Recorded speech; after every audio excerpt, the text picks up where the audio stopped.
ನಮಸ್ತೆ. ಕಥೆಗಳಿಂದ ಪರಿವರ್ತನೆಗೆ ಸ್ವಾಗತ. ಓದ್ತಾ ಇರೋ ಬುಕ್ಕು ಕ್ಷಣ ಹೊತ್ತು ಆಣೆಮುತ್ತು. ಬರ್ದಿರೋದು ಈ ಷಡಕ್ಷರಿ ಸರ್. ಭಾಗ 4. ಇವತ್ತೊಂದು ಹೊಸ ಚಾಪ್ಟರ್ ನೋಡೋಣ. ಚಾಪ್ಟರ್ ಹೆಸರು ನಮ್ಮ ಮಕ್ಕಳು ನಮ್ಮಂತೆಯೇ ಆಗಬೇಕೇ ಅನ್ನೋ ಚಾಪ್ಟರ್ ಏನಿದೆ ನೋಡೋಣ. ನಮ್ಮ ಮಕ್ಕಳು ನಮ್ಮಂತೆಯೇ ಆಗಬೇಕೆಂಬುದು ಬಯಸುವವರಿಗೆ ಈ ಘಟನೆ ವಿಶೇಷ ಬೆಳಕನ್ನು ಚೆಲ್ಲಬಹುದು. ಓಕೆನಾ?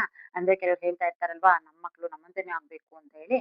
ಅವರು ಈ ಕಥೆ ತುಂಬಾ ಹೆಲ್ಪ್ ಮಾಡುತ್ತೆ ಅಂತ ಹೇಳ್ತಾ ಇದ್ದಾರೆ. ಓದಿ ನೋಡಿ. ಜಗವೆಲ್ಲ ಮಲಗಿರಲು ಅವನೊಬ್ಬನೆದ್ದ, ಅವನೇ ಯಾರು? ಬುದ್ಧ. ಅಂದ್ರೆ ಜಗವೆಲ್ಲ ಮಲ್ಕೊಂಡ್ರು ಬುದ್ಧ ಮಾತ್ರ ಎದ್ದಿದ್ರು, ಅವನೇ ಬುದ್ಧ ಎಂಬ ಮಾತಿನ ಹಿಂದಿನ ಪ್ರಸಂಗ ನಾವೆಲ್ಲ ಕೇಳಿದ್ದೇವೆ. ಜ್ಞಾನೋದಯ ಪಡೆದ ನಂತರ ಬುದ್ಧ ಭಗವಾನರು ಧರ್ಮ ಪ್ರಚಾರ ಮಾಡುತ್ತಾ ದೇಶದಲ್ಲೆಲ್ಲ ಸಂಚರಿಸುತ್ತಾ ತಮ್ಮ ಪೂರ್ವಾಶ್ರಮದ ರಾಜ್ಯಕ್ಕೂ ಬಂದರಂತೆ. ಪೂರ್ವಾಶ್ರಮದ ರಾಜ್ಯಕ್ಕೂ ಬಂದ್ರಂತೆ ಯಾರು? ಬುದ್ಧ. ಅವರ ತಂದೆಗೆ ಬಹಳ ವಯಸ್ಸಾಗಿದ್ದರಿಂದ ಇನ್ನೂ ರಾಜ್ಯವನ್ನ ಆಳುತ್ತಿದ್ದರು. ವಯಸ್ಸಾಗಿತ್ತು. ಬುದ್ಧ ಯಾರು ಗೊತ್ತಲ್ವಾ? ಬುದ್ಧ ರಾಜ್ಕುಮಾರ. ಅಂದ್ರೆ ಅವರು ರಾಜವಂಶ. ಆದ್ರೂ ಅವರು ಬಿಟ್ಟು ಬುದ್ಧ ಸನ್ಯಾಸಿ ಆದ್ರು ಅಲ್ವಾ? ನಮಗೆಲ್ಲ ಗೊತ್ತಿದೆ.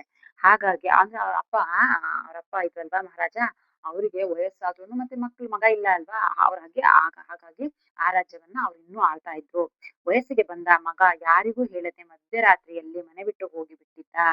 ಸತ್ಯದ ಸಾಕ್ಷಾತ್ಕಾರ, ಆಸೆಯೇ ದುಃಖಕ್ಕೆ ಕಾರಣ ಮುಂತಾದವುದೆಲ್ಲ ಅವರಿಗೆ ಅರ್ಥವಾಗ್ತಾ ಇರಲಿಲ್ಲ. ಯಾರಿಗೆ? ಮಹಾರಾಜಗೆ.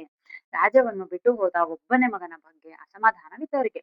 ಮಗ ಮತ್ತೆ ಮತ್ತೆ ಬರುತ್ತಿದ್ದ ಅಂದ್ರೆ ಹೇಳ್ತಾರೆ, ಮಗ ಮತ್ತೆ ಬರ್ತಾ ಇದ್ದಾನೆ ಅಂತ ಕೇಳಿ ಅವರ ಆಸೆ ಮತ್ತೆ ಚಿಗುರುತು. ಬುದ್ಧಿ ಮತ್ತೆ ಅವ್ರಿಗೆ ಬರ್ತಾ ಇದ್ದಾರೆ ಅಂತ ಕೇಳಿ ಆ ತಂದೆಗೆ ತುಂಬಾ ಖುಷಿ ಆಯ್ತು. ಮತ್ತೆ ಅವ್ರಿಗೆ ಆಸೆ ಚಿಗುರ್ತು, ನನ್ ಮಗ ಮನೆಗೆ ಬರ್ತಾನೆ, ಅವನು ಮಹಾರಾಜ ಆಗಿ ರಾಜ್ಯವನ್ನ ಆಳ್ತಾನೆ ಅನ್ನೋ ಆಸೆ ಚಿಗುರುತು. ಅವರನ್ನು ಸ್ವಾಗತಿಸಲು ಸ್ವತಃ ತಾವೇ ರಾಜ್ಯದ ಬಾಗಿಲಿಗೆ ಬಂದು ನಿಂತರು. ಬುದ್ಧ ಭಗವಾನರು ಅಲ್ಲಿಗೆ ನಿಧಾನವಾಗಿ ನಡೆದು ಬಂದರು.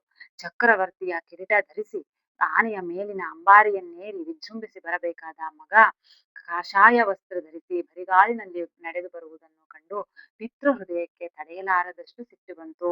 ಅಂದ್ರೆ ಬುದ್ಧ ರಾಜ್ಕುಮಾರ ಆಗಿ ಅಷ್ಟು ಆತರ ರಾಜ್ಕುಮಾರ್ ಒಂಥರ ಬಟ್ಟೆ ಹಾಕೊಂಡು ಆನೆ ಅಂಬಾರಿ ಮೇಲೆ ಬರಬೇಕಾದವರು ಕಾವಿ ಬಟ್ಟೆ ಹಾಕೊಂಡು ಬರೀ ಕಾಲಲ್ಲಿ ನಡೆದು ಬಂದಿದ್ದು ಈ ತಂದೆ ಪಾಪ ತಡ್ಕೊಳಕ್ ಆಗ್ಲಿಲ್ಲ. ಸಿಟ್ಟು ಬಂದ್ಬಿಡ್ತು. ಆದರೂ ಅವರನ್ನು ಸ್ವಾಗತಿಸಿ ಬಾಚಿ ತಬ್ಬಿಕೊಂಡು ಕಣ್ಣೀರು ಸುರಿಸಿದರು. ಸ್ವಲ್ಪ ಸಮಾಧಾನವಾದ ಮೇಲೆ ಮಗನನ್ನು ಉದ್ದೇಶಿಸಿ, ಮಗು, ನನಗೆ ನಿನ್ನ ಬಗ್ಗೆ ಬಹಳ ಸಿಟ್ಟಿದೆ. ನೀನು ಹೀಗೆ ಮಾಡಬಾರದಿತ್ತು. ಆದರೂ ನಾನು ನಿನ್ನನ್ನು ಕ್ಷಮಿಸುತ್ತೇನೆ. ನೀನು ಹಿಂತಿರುಗಿ ಬಾ. ಹಿಂದಿನ ಹುಚ್ಚಾಟವನ್ನೆಲ್ಲ ಮರೆತು ಬಿಡು. ನೀನು ಎಷ್ಟೇ ಆಗಲಿ ನನ್ ಮಗ ಅಲ್ವಾ? ನೀನು ನನಗೆ ಹಿಂದಿನಂತೆ ಕಾಣ್ತಾ ಇದ್ದೀಯಾ ಅಂತ ಹೇಳಿದ್ರು. ಅಂದ್ರೆ ನೀನ್ ಮಧ್ಯರಾತ್ರಿ ಮನೆ ಬಿಟ್ಟು ಹೋಗಿದ್ದು ನನಗೆ ಅಸಮಾಧಾನ ಇದೆ, ನಿನ್ ಮೇಲೆ ಕೋಪ ಇದೆ. ಆದ್ರೆ ಅದನ್ನೆಲ್ಲ ನಾನ್ ಮರಿತೀನಿ. ಮತ್ತೆ ನೀನ್ ನನ್ ಮಗ ಅಲ್ವಾ? ನೀನು ಮೊದ್ಲು ಹೆಂಗಿದ್ದೆ ಹಂಗೆ ಕಾಣಿಸ್ತಾ ಇದೀಯ. ನಾನು ಪುಟ್ಟ ಮಗು ತರನೇ ಕಾಣಿಸ್ತಾ ಇದೀಯಾ. ಸೊ ಇನ್ಮೇಲೆ ನೀನು ಇಲ್ಲೇ ಇದ್ದು ರಾಜ್ಕುಮಾರ ಆಗಿ ರಾಜ್ಯವನ್ನ ಆಳು ಅಂತ ಹೇಳಿ ಅಪ್ಪ ಹೇಳ್ತಾರೆ. ಭಗವಾನರು, ಮಹಾರಾಜರೇ, ನೀವೀಗ ನನ್ನನ್ನು ಹಿಂದಿನ ದೃಷ್ಟಿಯಲ್ಲಿ ನೋಡಬೇಡಿ. ಅವ್ರ ಅಪ್ಪ ಅಂತ ಇಲ್ಲ. ಬುದ್ಧ ಅವ್ರ ಅಪ್ಪನಿಗೆ ಮಹಾರಾಜ ಅಂತಾನೆ ಕರಿತಾ ಇದ್ರು. ಆಮೇಲೆ ನಿಮ್ಮ ಅರಮನೆಯನ್ನು ತ್ಯಜಿಸಿ ಹೋದ ಯುವಕ ನಾನಲ್ಲ. ನಾನು ನಿಮ್ಮ ಮಗನಲ್ಲ. ನಾನೀಗ ಬುದ್ಧ ಅಂತ ಹೇಳಿದ್ರು. ಭಗವಾನರ ಮಾತನ್ನು ಕೇಳಿ ಘಹಿಸಿ ನಕ್ಕ ಮಹಾರಾಜರು, ನಿನ್ನ ಹುಡುಗಾಟ ಸಾಕು ಮಾಡು. ನಿನ್ನನ್ನು ನಾನು ಚೆನ್ನಾಗಿ ಗುರುತಿಸಬಲ್ಲೆ. ನೀನು ನನ್ನ ಮಗನಲ್ಲವೇ? ನಿನಗೆ ಜನ್ಮ ಕೊಟ್ಟ ತಂದೆ ನಾನು. ನಿನ್ನನ್ನು ಈ ಭೂಮಿಗೆ ಕರೆತಂದವನು ನಾನು ಅಂತ ಹೇಳಿ ಅವರಪ್ಪ ಮಹಾರಾಜ ಹೇಳ್ತಾರೆ. ಆಗ ಭಗವಾನರು ಏನ್ ಹೇಳ್ತಾರೆ? ಶಾಂತ ಧ್ವನಿಯಲ್ಲಿ ಭಗವಾನರು, ಮಹಾರಾಜರೇ, ತಾವು ತಪ್ಪು ತಿಳಿಯಬಾರದು. ನನ್ನನ್ನು ಈ ಭೂಮಿಗೆ ಕರೆತಂದವರು ನೀವೆಂದು ಭಾವಿಸಬೇಡಿ.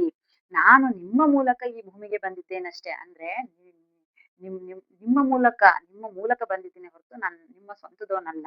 ಅಂದ್ರೆ ನನಗೆ ಈ ಭೂಮಿ ಬರೋಕೆ ನೀವು ಒಂದು ಸಹಾಯ ಮಾಡಿದಿರಷ್ಟೇ ಅಂತ ಹೇಳಿ ಅವರು ಹೇಳ್ತಾರೆ. ನೀವೊಂದು ಕೊಳವೆ ಮಾತ್ರ. ಕೊಳವೆಯಿಂದ ಹರಿದು ಬಂದ ನೀರು ಕೊಳವೆಯಾಗುವುದಿಲ್ಲ. ಅಂದ್ರೆ ಪೈಪ್ ಅಷ್ಟೇ.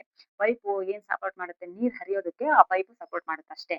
ಹಾಗಂತ ಪೈಪಿಗೆ ಸೀಮಿತವಾಗಿದ್ದ ನೀರು ಅಲ್ಲ. ಅದು ಹರಿದು ಎಲ್ಲಿ ಹೋಗ್ಬೇಕೋ ಅಲ್ಲಿ ಹೋಗಿ ಸೇರತ್ತೆ. ಆದ್ರೆ ಪೈಪು ಸಪೋರ್ಟ್ ಮಾಡಿದೆ ಅಷ್ಟೇ. ಆಯ್ತಾ?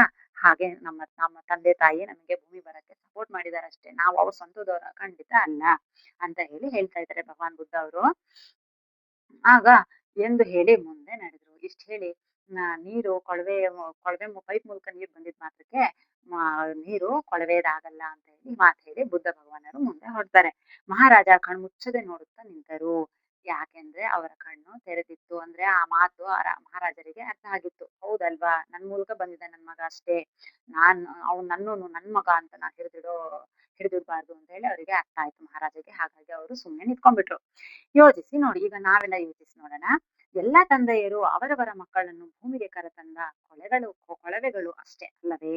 ಹಾಗಿದ್ದರೆ ಮಕ್ಕಳು ಹೀಗೆಯೇ ಬೆಳಿಬೇಕು, ಅವರು ಅಂದುಕೊಂಡಂತೆಯೇ ಆಗ್ಬೇಕು ಎಂದುಕೊಳ್ಳುವುದು ಸರಿಯೇ? ಅಂದ್ರೆ ನನ್ ಮಗ ಡಾಕ್ಟರೇ ಆಗ್ಬೇಕು, ನನ್ ಮಗ ಇಂಜಿನಿಯರೇ ಆಗ್ಬೇಕು, ನನ್ ಮಗ ನಾ ಹುಡುಗಿ ತೋರಿಸಿದ ಹುಡುಗಿನೇ ಮದ್ವೆ ಆಗ್ಬೇಕು, ಆತರ ಹೇಳೋದು ಸರಿನಾ? ಹಾಗಾಗದಿದ್ದಾಗ ಅವರನ್ನು ದೂಷಿಸುವುದು ಸರಿಯೇ? ಅಂದ್ರೆ ನಾನ್ ಹೇಳಿದ ಹುಡುಗಿನ ಮದ್ವೆ ಆಗ್ಲಿಲ್ಲ, ನೀನು ಹಿಂದೆ ನೀನ್ ಮಾಡ್ದೆ, ನಾನ್ ಹೇಳಿದ್ ಓದ್ಲಿಲ್ಲ, ನೀನು ಹಿಂದೆ ನೀನ್ ಓದ್ದೆ ಅಂತ ಹೇಳಿ ಮಕ್ಕಳನ್ನು ದೂಷಿಸುವುದು ಸರಿಯೇ? ಅವರನ್ನು ಚೆನ್ನಾಗಿ ಪೋಷಿಸಬೇಕು, ಒಳ್ಳೆಯ ವಿದ್ಯಾಭ್ಯಾಸವೂ ಸಹ ಕೊಡಿಸ್ಬೇಕು, ಮಾರ್ಗದರ್ಶನ ಮಾಡಬೇಕು ಅಷ್ಟೇ. ಅಂದ್ರೆ ನಾವು ಮಕ್ಕಳಿಗೆ ಅವ್ರಿಗೊಂದು ಒಳ್ಳೆ ವಿದ್ಯಾಭ್ಯಾಸ ಕೊಡ್ಬೇಕು, ಸಂಸ್ಕಾರ ಕೊಡ್ಬೇಕು, ಹೇಳ್ಕೊಡ್ಬೇಕು, ಯಾವ ಟೈಮಲ್ಲಿ ಹೇಗ್ ಬದುಕ್ಬೇಕು, ಸಮಸ್ಯೆಗಳು ಬಂದಾಗ ಹೇಗೆ ಎದುರಿಸ್ಬೇಕು ಅನ್ನೋ ಪ್ರತಿಯೊಂದನ್ನು ಹೇಳ್ಕೊಡ್ಬೇಕೇ ಹೊರತು ಅವರನ್ನು ನಾವು ನಮ್ಮಂತೆ ಆಗ್ಬೇಕು, ನಾವ್ ಹೇಳ್ದಂಗೆ ಕೇಳ್ಬೇಕು ಅಂತ ಮಾಡೋದು ಸರಿಯಲ್ಲ ಅಂತ ಹೇಳ್ತಾ ಇದ್ದಾರೆ. ಅವರು ನಾವು ಅಂದುಕೊಂಡಂತೆ ಆಗಬೇಕೆಂದು ಕುಳಿತರೆ ಈ ಜಗತ್ತಿನಿಂದ ಒಬ್ಬ ಬುದ್ಧನನ್ನು ಕಿತ್ತುಕೊಂಡಂತೆ ಅಲ್ಲವೇ?